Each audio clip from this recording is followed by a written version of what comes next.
Jay Jagannath Jay Shriram.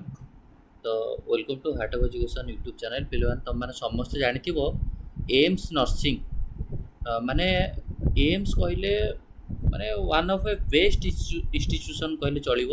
All India institute of medical science.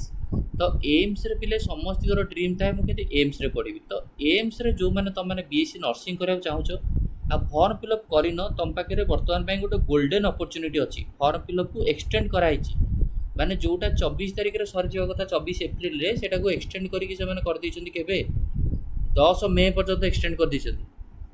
ବୁଲେଇ ବାଙ୍କି video ନାହିଁ, direct main topic ଆସ।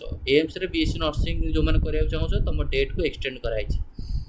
ଯେଉଁଟା ନୋଟିଫିକେସନ୍ ହେଉଛି 24/4 ମାନେ ଜାନୁଆରୀ ମାର୍ଚ୍ଚ ଏପ୍ରିଲ। 24 ଏପ୍ରିଲର video commencement of online registration for submission of application BSc nursing and BSc allied and healthcare, BSc nursing हो, BSc paramedical हो। तो जो मैंने ये कोर्स कराया चाहूच तुमकर आज एक्चुअली फर्मटा सरीजा कथा, माने 25 मार्च रु ये फर्म फिलअप स्टार्ट है। 25 मार्च रु यहाँ आपंकर चलला 24 एप्रिल 24 एप्रिल पर्यंत एक्चुअली यहाँ चलवा कथा, किंतु जेहेतु यहाँ 24 एप्रिल डेट सरी जाता बहुत सारा पिला पकई नथिले, सो दैट ताको यहाँ एक्सटेंड कराइगला।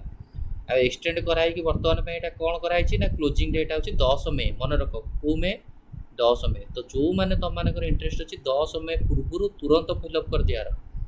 आ एम्स नर्सिंग विषय किसी आइडिया जदि ना तुमको कह दूसरी एम्स नर्सिंग केमी कौन तुम माने ये हुए, केमी कौन एग्जाम हम, केमी कौन तुम माने केते केते को एम्स रे तुम पढ़ी पार पिले। देख ये सब विभिन्न प्रकार एम्स डिटेल्सटा माने तुम देखिपर। एम्स रायपुर हो ए तुम ओडिशा पिला तुम इंटरेस्ट हो एम्स भुवनेश्वर में। देख एम्स भुवनेश्वर अच्छी, एम्स जोधपुर अच्छी, पाटना अच्छी, जामू अच्छी, ऋषिकेश अच्छी, कल्याणी अच्छी, बिलासपुर अच्छी, बीबीनगर अच्छी, राजकोट अच्छी, भोपाल, देवगढ़ देखिपु। कौन एत लाइन बाय लाइन पढ़ी है ये आ तुम तुम तो पैटर्न भी जानी 24 एप्रिल सरिया कथा यहाँ मन रख। देख ये आगुरी थी 24 एप्रिल कितु यहाँ के 10 मे। मन रख 10 मे पूर्व जो सांगसाथी मैंने पकईन कह पकईदेवी। यार जो एग्जाम पैटर्न मुझे देखुचे देख ये सब बीएससी सॉरी पारामेडिकल सीट्स गुड़ा। पारामेडिकल भी जब कराया चाहूच मैंने जमीक कि इमरजेंसी मेडिसिन टेक्नीशियन हो, बीएससी कार्डियक टेक्नोलॉजी हो, एनास्थेसिया टेक्नोलॉजी हो, मेडिकल रेडियोलॉजी हो, इमेजिंग टेक्नोलॉजी हो, एगुड़ा तुम पढ़ी पार एम्स है। नेक्स्ट पारामेडिकल कोर्स गुड़ा सब 4 वर्षर कोर्स, 3 वर्ष पढ़, 1 वर्ष इंटर्नशिप। जिते पारामेडिकल रहा optometry, urology, radiotherapy, sleep technology, respiratory therapy, neuro monitoring technology, भल कोर्स गुड़ा गुड़ाक भाई माने मेडिकल रेडियोलॉजी, डेंटल हाइजीन। तो जो मैंने कराया चाहो आराम से कर पारामेडिकल बढ़िया कोर्स, किसी खराब कोर्स नहीं है कि। रिजर्वेशन भी अच्छी विभिन्न प्रकार कैटेगरी सब category SC ST EWS OBC physical handicap माने फिजिकल हैंडिकैप पिला रिजर्वेशन अच्छी, एससी एसटी अच्छी, ईडब्ल्यूएस अच्छी, ओबीसी भी अच्छी।